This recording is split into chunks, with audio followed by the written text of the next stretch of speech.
Yo, happy Friday. How's everyone doing? Parents, we've survived week 2. We've made it through.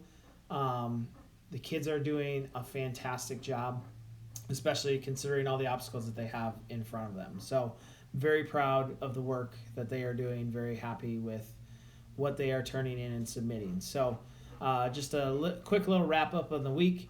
We introduced them to Edpuzzle, so they got signed in to Edpuzzle, so they've had some homework assignments given to them on that, which almost everyone has completed.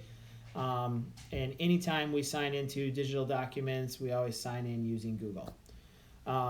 We used Khan Academy.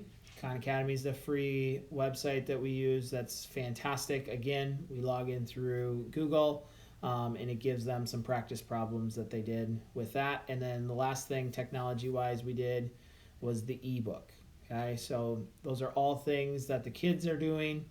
You don't really have to be concerned about it unless they're not getting their homework complete.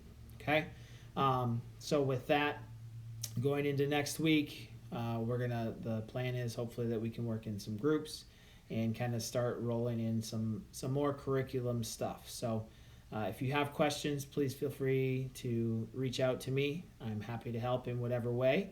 And have a fantastic weekend. See ya!